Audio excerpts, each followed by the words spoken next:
Hello नमस्कार दोस्तों, कैसे हैं सभी। उम्मीद करते हैं सब बहुत अच्छे होंगे, ज़बरदस्त होंगे। सभी की तैयारी बेहतरीन तरीके से चल रही होगी। सभी ने मेंस का रिजल्ट देखा भी होगा। मेंस से रिलेटेड चीज़ें सामने भी आ रही हैं, निकल के चीज़ें उजागर हो रही हैं। आज हम इस पे बात करेंगे, क्या वास्तव में मेंस के लिए सभी चीज़ें पहले से ही फिक्स थी? क्या बहुत बड़ा खेल हुआ है मेंस में? क्या वास्तव में राजस्थान में सिर्फ भ्रष्टाचार की जड़ें बैठी हुई हैं? क्या सिर्फ राजस्थान में भ्रष्टाचार का परचम लहरा रहा है? सरकारें तो बदल गई, लेकिन क्या वास्तव में जड़ें अभी भी वही हैं, भ्रष्टाचार वाली जड़ें बैठी हुई हैं? तो वो सारा कुछ हम देखेंगे, कितनी क्या वास्तविकता है, कितनी क्या सच्चाई है, कि क्या फॉर्मेलिटीज के लिए सिर्फ एग्जाम लिए गए। इससे पहले मेन से पहले प्री की बात करें तो प्री में कट ऑफ सभी विद्यार्थियों ने देखी। वास्तव में जिन विद्यार्थियों का सिलेक्शन होना चाहिए था, उन विद्यार्थियों का प्री ही क्वालिफाई नहीं हो रहा। प्री की कट ऑफ की बात करें तो आपने देखा होगा 100 क्रॉस कर रही है। क्या वास्तव में इतनी 100 क्रॉस करते हुए कट ऑफ जा सकती है? और कट ऑफ चलो प्री की चली गई, उसके बाद अब मेंस की बात करें तो मेंस में ऐसे ही कुछ रिजल्ट सामने निकल के आ रहे हैं। क्या वो वास्तव में सभी विद्यार्थी लगातार एक ही सेंटर पर इतने होनहार विद्यार्थी हैं कि उनका ही सिलेक्शन हो रहा है? यानी कि एक दो जो सेंटर हैं, उन सेंटरों पे ही सभी विद्यार्थियों का हो रहा है, बाकी किसी भी सेंटर पे किसी विद्यार्थी का सिलेक्शन नहीं हो रहा। क्या वास्तव में सेंटर के सेंटर बिके हैं? तो वो सारी चीज़ें एक बार देखते हैं। काफ़ी सारे बच्चों के कमेंट आ रहे हैं कि 100 बातों की एक बात है, राजस्थान में केवल भ्रष्टाचार का ही परचम है। सरकार बदल गई लेकिन जड़ें तो वही हैं। इसी वजह से एसआई भर्ती रद्द करने में भी सरकार के पैर कांप रहे हैं। वास्तविकता हो सकती है, एसआई में काफ़ी सारे विद्यार्थी जो सरेआम पकड़े गए हैं। सारी चीज़ें सभी के सामने हैं, फिर भी एसआई भर्ती को रद्द नहीं किया गया। तो इससे कहीं ना कहीं ये तो है, स्पष्ट है कि भ्रष्टाचार की जड़ें तो कहीं ना कहीं सरकार के साथ में जुड़ी हुई हैं। उसके बाद में आगे हम बातचीत करेंगे अभी जो मेंस के रिजल्ट के बारे में।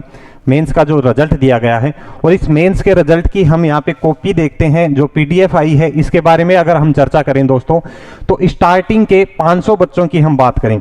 स्टार्टिंग के जो ये 500 बच्चे हैं, इन 500 बच्चों में से अगर हम देखें तो लगभग स्टार्टिंग के 500 में से 117 बच्चों के सिलेक्शन हो रहे हैं।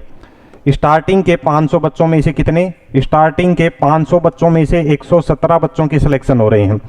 आगे की एक सीरीज की हम बात करेंगे, उस सीरीज में लगातार 500 बच्चों में से एक भी बच्चे का सिलेक्शन नहीं हो रहा है। स्टार्टिंग के ही रोल नंबर आप देखोगे 4, 5, 6, 8, 12, 14, 15, 17, 24। यानी कि क्या ये चारों पांचों विद्यार्थी इतने होनहार थे कि एक ही सीरीज में, एक ही क्लासरूम में ये लगातार सिलेक्टेड हो रहे हैं? स्टार्टिंग के 500 बच्चों में से लगभग कितने? 117 बच्चों की सिलेक्शन हो रहे हैं। उससे आगे अगर हम बात करें एक सीरीज की, और उसमें भी 500 में भी चलो छोड़ो, स्टार्टिंग के 60 बच्चों की अगर हम बात करते हैं दोस्तों, तो इन 60 बच्चों में से 24 बच्चों के सिलेक्शन हो रहे हैं। क्या इस सेंटर पर जो भी विद्यार्थी बैठे थे वो वास्तव में इतने इंटेलिजेंट थे कि एक सेंटर पर 60 या 100 बच्चे बैठ रहे हैं और उनमें से 24-25 का सिलेक्शन हो रहा है? कहाँ तक ये बातें सच हैं? क्योंकि स्पष्ट तो सबको दिख रहा है, या ये कहें कि सब चीज़ें पहले से तय हैं कि जो मेंस जो यहाँ पर लिया जा रहा है, मेंस जो लिया जा रहा है वो सिर्फ नाम मात्र का है, फॉर्मेलिटी के लिए लिया जा रहा है। प्री की बात करें तो प्री भी एक फॉर्मेलिटी के लिए ही लिया गया था, क्योंकि वास्तव में जिन बच्चों का होना चाहिए था उनका तो सिलेक्शन हो नहीं रहा, ना ही मेंस में उनका हो रहा। और मैं ये कह रहा हूँ कि मेंस में भी अगर गलती से किन्हीं बच्चों की अगर सिलेक्शन इसमें हो गई, तो ये मान के चलिए कि अब जो इंटरव्यू होने वाला है वो भी सिर्फ नाम मात्र का रहने वाला है। इंटरव्यू भी आप सभी के लिए नाम मात्र का रहने वाला है। चीज़ें फिक्स हैं, पैसे पहले ही पहुंच चुके हैं, सारी चीज़ें पहले से ही तय हैं। कुछ बच्चों को छोड़ के सभी के साथ फिर से कहीं ना कहीं अन्याय हो सकता है चीज़ों में। तो ये सारी चीज़ें आप देखना, टेलीग्राम पे हमने ये सारी चीज़ें डाली हुई हैं।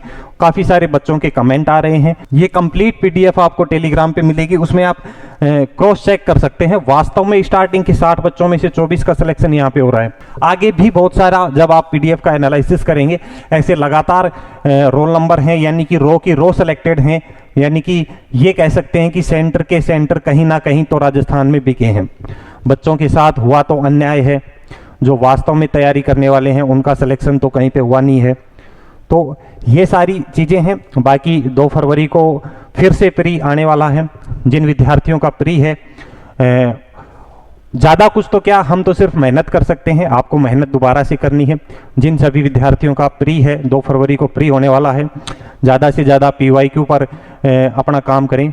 सभी PYQ प्रीवियस ईयर क्वेश्चन लगा के जाएं, इको सर्वे को अच्छे से करके जाएं, करंट अफेयर को आपको अच्छे से करना है। इसके साथ में कुछ जो राजस्थान सरकार की, राजस्थान गवर्नमेंट की योजनाएं हैं, योजनाओं पे अच्छे से आपको तैयारी करके जानी है। तो ये कुछ चीज़ें हैं जिनका 2 फरवरी को प्री होने वाला है, वो इन सभी चीज़ों पे ध्यान दें। हमें तो वास्तव में मेहनत करनी है। देखते हैं, हो सकता है गवर्नमेंट कुछ स्टेप ले, इन चीज़ों की जांच करवाए या कुछ वास्तविकता सामने निकल के आए। तैयारी अपने को करनी है, बेहतरीन तरीके से करनी है, एक बार दोबारा से प्रयास करना है। तो सभी को, जिसका भी 2 फरवरी को एग्ज़ाम है, सभी को बेहतरीन तरीके से तैयारी करनी है। 3-4 बातों का ही ध्यान रखना है। PYQ पे अच्छे से काम करना है, इको सर्वे को अच्छे से करके जाना है, योजनाओं को आपको अच्छे से करना है, और कुछ जो इम्पोर्टेंट टॉपिक हैं प्रीवियस ईयर एनालिसिस करके वो सारी चीज़ें आपको दोस्तों करके जानी है।